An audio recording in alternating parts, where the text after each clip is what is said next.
It is now 11 hours 10, and it's time for Insight. Insight, a program designed to promote discussions on matters related to national development.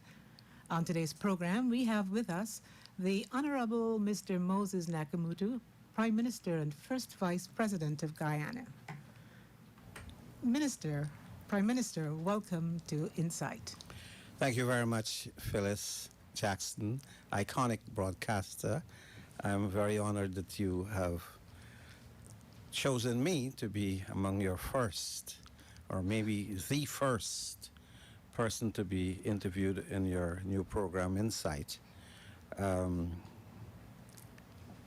can't recall clearly when last I met you, maybe in the late 90s. Very late 90s. Late 90s, after we had commissioned the first FM radio station in Guyana, when you had chosen that you would leave, and I was trying to hold you back. You did. Thank you for coming back to Guyana and for resuming your role as a broadcaster. Thank you very much, Prime Minister. I left, but I always knew that I would be returning. Right. It took a little longer than I planned, but I'm back and I'm here to stay. Good. I'm happy about that. Yes.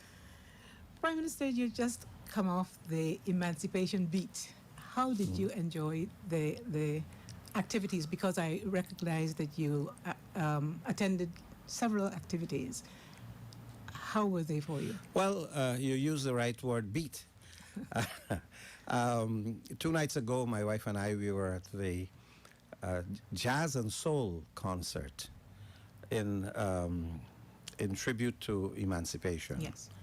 And you had the Yoruba singers, the usual group that would have been sponsoring this event. This year, they brought in some Trinidadian trumpeters and yes, their guest people. artist was a Trinidadian trumpeter. It was a wonderful occasion, listening to what I call the sizzling, soft sax, and going back to listening to steel pan as well. I think I'm going to use my column this week to do an alliteration of all the sizzling jazz and steel. And Michael Smith, for example, was playing on his steel pan, "Where the Man with the Hammer Gone." And it was fantastic, and to see the blend of sax with soul, and also the jazz version of calypso. I didn't think, I know Trenton Rudder had tried some of that in Trinidad, but here I was listening to music and songs, calypso, from King Fighter, for example, Suki, which I first probably heard in the 1950s, because King Fighter was working next door to my village and was often seen in my father's yard in Women the Quarantine. Yes. He was working as a fisherman, and he was singing calypso since then, and I remember him as a boy from childhood. After I got a little bigger, I understand that he had gone to Suriname. So that was one beat I enjoyed very much, and in fact I felt I wanted to go on stage and do a little song myself, because I'm a jazz fan. Okay. And I do follow music quite a lot all my life. And I was in Berbice for the first time, participating in Emancipation celebrations since 1958. I did that. I was in number 53 village, Union. I'm going back to that village that I remember way back in 1961. I didn't want to share the memory of what happened then, but there was a lot of, at that time, the tension in the country, and quite a lot of intolerance between our ethnic groupings. And 1961, I was part of the independence motorcade after the 1961 elections. And there was, in fact, episodes of violence along that route. I remember Union very well. And here it was, I'm going back there to celebrate with my country folks this great Emancipation anniversary. And so it was a sold out crowd. And I think that this year had seen both here. I hadn't gone this year. I've gone in the last couple of years. I've been to the one in the National Park. On this occasion, I chose to go to Berbice because I'm a Berbician, and I feel I'm related with the people there because I'm a village boy.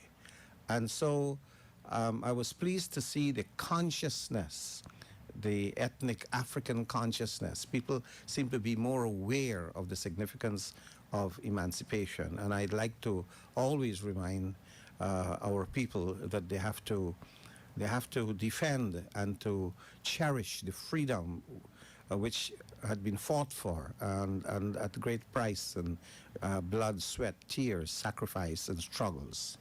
And maybe we shouldn't only wait for Emancipation Day to have all these shows and performances. When you spoke about the jazz and calypso marrying each other, I remember the late Lakshmi Kalicharan using the Indian instruments like the tabla and the African drums, and that was really beautiful music when they came together. Yeah, well, some of that was featured in Berbice. You had a fusion of drums, and I sat there with my wife, and I don't know actually if we had the conversation, but you could have seen that there is similarity in the beat from tabla, the beat from the tassa, the beat from the African drums. There's a fusion, there's a symmetry, a rhythmic fusion, if I may say so, so that really and truly our cultures are not different. We are diverse, and it is the various blends. And like some of us, we like masala curry. Lakshmi Kalicharan's first program on FM radio was called Masala, Hot Masala. And then she produced her plays at this cultural center, Lala Rook. And she always blended some features of other cultures, even though it was hot masala.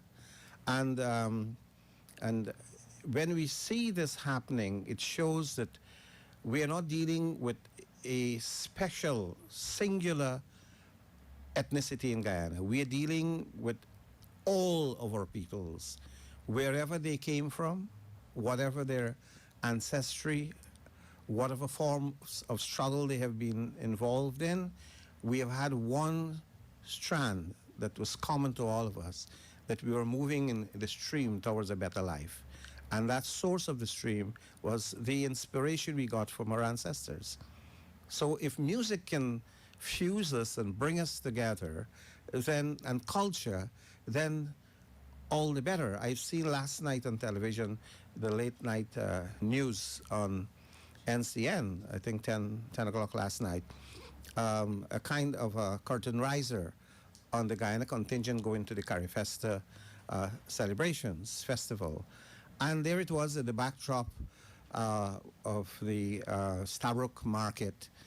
Guyana, now you see that as a prop, and you realize how beautiful the Stabroek market is as a common image of who we are, a unique Guyanese people. I mean, it is situated in Georgetown, but everyone knows the Stabroek market. We could be branded around the world as people who have come from Stabroek market. And of course, when we would have started harvesting oil, you'll be hearing a lot more about the Stabroek block, because that originally was intended to be the name of the capital, not Georgetown, Stabroek.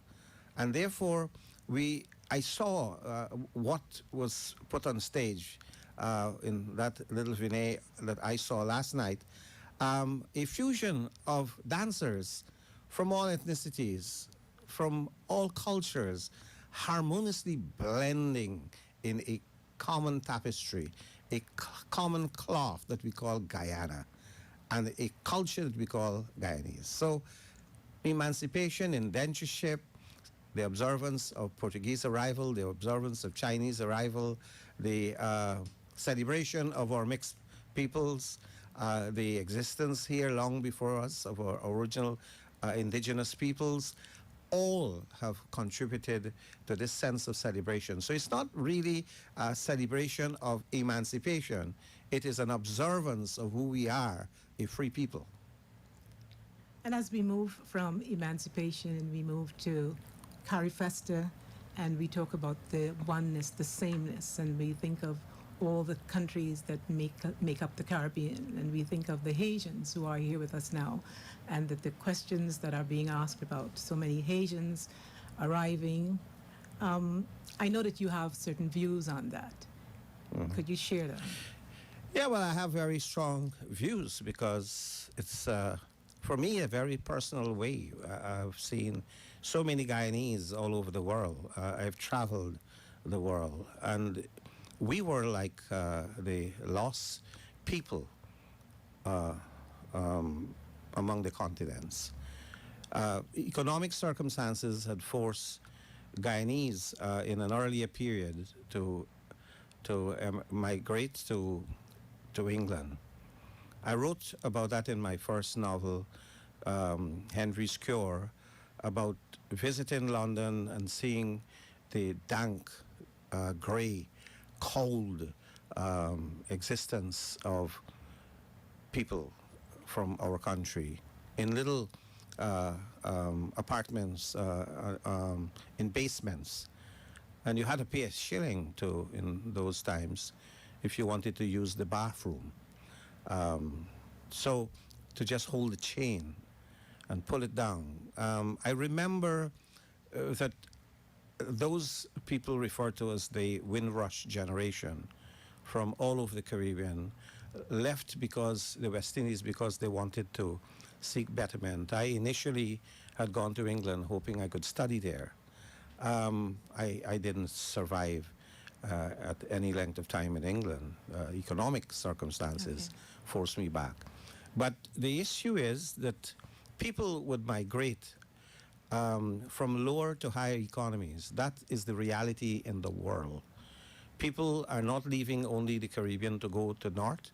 The North themselves, they're leaving to go to the Middle East. They're leaving to go to the South, in Australia, in New Zealand, wherever there would be economic opportunities. Haitians are Caribbean citizens. They're our brothers and sisters in the Caribbean. They have a right to move anywhere where they perceive they could have a better life, because that's the dialectics of movements in the world. Dialectics of emigration is the lower economy to the higher economy. So we can't, being Guyanese, who would suffer the indignities of being branded in the Caribbean and placed on special benches in places like Barbados. When you go to the airport in Trinidad at one time, when flights were leaving Trinidad to come to Georgetown, the toilets would be closed because there was a complaint that Guyanese were stealing toilet paper. We went through that. I remember the first time, I can't remember the year, maybe way back in the 1960s, that I was traveling to England. It's in the 1970s. I was traveling to England, and at the airport there was a Guyanese woman. I had spoken to her. She told me she was from Bath on the west coast of Berbice. My mother came from Bath, and she was asked a question. She was just before me on the line, and she was asked, "How long do you intend to stay in England?" And she said 6 months. And the lady said to her, "No. You can't say how long you want to stay or something like that. 6 months is marked in your visa." There's some confusion as to whether she wanted to say 6 months or 2 weeks or 6 weeks or whatever it is. And I heard the lady, the immigration officer, shouting at the Guyanese saying, "You're daft." And I jumped, literally sprang ahead of the line to her, and I said, "How dare you? How dare you call this woman daft? If she's daft, it's because of British domination of my country.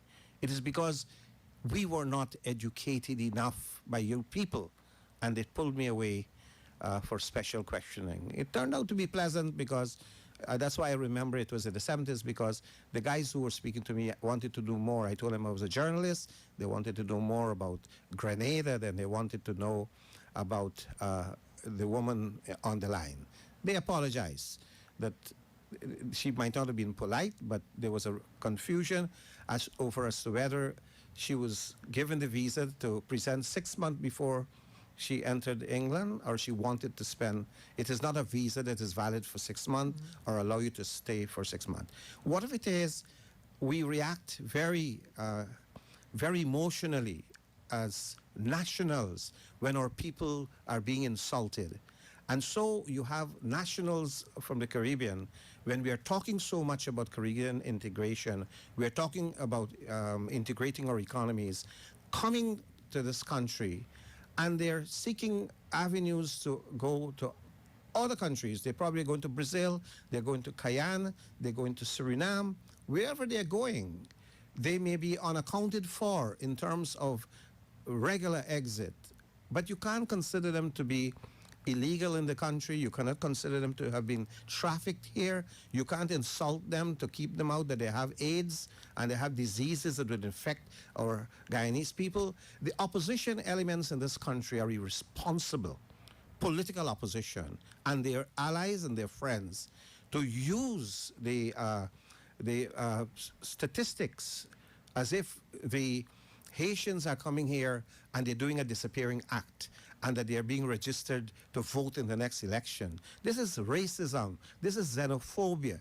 This is instilling hatred of one set of people against another. And we have seen where this had taken the world. We knew what happened to Jews in Germany when they were considered blamed for every negative things in Germany. They were exterminated. 6 million Jews were exterminated. We saw even in tribal politics. In Rwanda, one tribe felt it was better, superior to another tribe. It led to genocide. They were considered to be cockroaches and rats to be exterminated. Why are we bringing that in Guyana? That backward, racist culture. We see what is happening in the United States. Hate crimes being committed.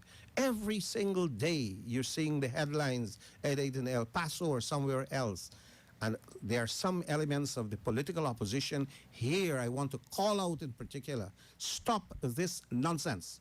Stop the hate against the Haitian. Do not use them as political footballs. Do not use them as scapegoat in your quest for political power. And do not incite our people against the Haitians. Prime Minister, we have always been described in Guyana as a hospitable people. Why do you think this has changed? Well, it hasn't been changed. Our people are hospitable. Our politicians, some of our politicians, because of their obsession with power and the lure of power and the lust for wealth, unearned wealth mostly, they want to put their dirty fingers in the cookie jar of political office, and they don't mind whose back they crime on. The Haitians are now the latest set. There was a time when people were talking about the Hmong, they were talking about other races coming here, but all the time it had to do with the arithmetic. Is that you hear people talk about certain sections of the population is considered to be home. Ethnicity, there's one home for this ethnicity, there's another home for another ethnicity, and other ethnicity, different other homes. People consider that they own Guyanese of a certain ethnicity. And so if they breed insecurity, they will bring them together. Ethnic mobilization, ethnic solidarity out of insecurity. This has to do with power. This has nothing to do with hospitality. The Guyanese people are hospitable, friendly, warm. You look at when we celebrate Pagua. Look at when we celebrate Diwali. Look at when we celebrate Emancipation. Look at when we celebrate a cricket match. We're rubbing shoulders in the stadium. We are rubbing shoulders when we have a big concert. We are there without a distinction as to ethnicity. We are Guyanese. and we dance together, we work together, we play together. So our routine life is not conditioned by prejudices. It is those who want to infect our minds and inject into our minds this dirty, wicked concept of distinction on the basis of race and ethnicity, and for a purpose, that is for political office. Well, I don't believe that Guyanese would be persuaded that they should adopt a culture of hatred. And I know it might go back too long, but I can share my experience. In 1968, I was on a bus in London at a time when they were doing something called Paki bashing. This may be going back too long into history, but experience for me is a teacher. I have to go back into my own history, into my own self, and to discover how evil racism is. And some guys came up the bus. I was in the upper story. There's a two-story omnibus, and it was an upper story. And they were approaching me aggressively. They were considered to be the guys, they call them skinheads. The head clean shaven, rusty looking fellas, obviously under influence of alcohol. And they were moving menacingly towards me because I look like a Pakistani. I look like an Asian, and so they would have harmed me. Some Jamaicans came and rushed them out of the bus. They rescued me. Now, after I spoke with them, they realized that I was West Indian. I was them. It was us against them. Yes. And so I go back to that experience to show that we ourselves are subjected to hatred and prejudice for who we are outside of our country. And we shouldn't practice that here against other people, because they say, do unto others as you would have done to yourself. So we can't inflict this injury in the Guyanese people that we are inhospitable and we are hostile to people who come here out of economic circumstances. Haiti is one of those countries that had gone through the travails of time. Yes. Whether it is natural disaster, whether it is political dictatorship, they've been running from one dark period from one to the other. And we should receive them with compassion, not with this prejudice and hatred. You spoke earlier about the treatment Guyanese get at the Trinidad airport and sometimes I think in the Barbados. And I also know that on the aircraft, Guyanese traveling on certain aircraft are not treated as they should. Why do you think that is so? Well, here again, it has to do with how you are valued in terms of your economic worth. I was told once that Cubans coming to Guyana on aircraft, they would remove certain items. They will have to pay if you want a blanket, because there's a perception that people were taking these things away. So there was a time when Guyana was down and out, and people look at you as persons who were going to steal their privileges, their benefits in their societies. And there were experiences I have also, even going to Suriname, where there was a lot of hostility in the 80s. There was hostility towards our women, because Surinamese women also felt that they were being displaced by Guyanese women. So there was different types of reaction to Guyanese. In Trinidad, you went at a time and you'll hear them saying that Guyanese were selling them fake gold and things like that. So they were calling us the Caribbean con men, the Caribbean con women. So a stigma was attached to us, not because we were ourselves bad people, but because we came out of difficult economic situation. Now that Guyana has made a turn in the bend, and we are being seen as the potentially the fastest growing economy in the world, all eyes are turned to Guyana. We just came back from Trinidad, where we had an investment conference, and that entire room was packed with Trinidadians who want to come and invest in Guyana. every day you meet Trinidadians who talk about the beauty of Guyana, the potentials of Guyana, in oil and gas, in timber, in construction industry, in farming, in fishing. Everyone is now looking at our beautiful green country, and they're seeing opportunities, in addition, of course, to petroleum. So we are now being seen as the nice people in the Caribbean, Yes. potentially the oil sheiks of the Caribbean. And so our fortune will change.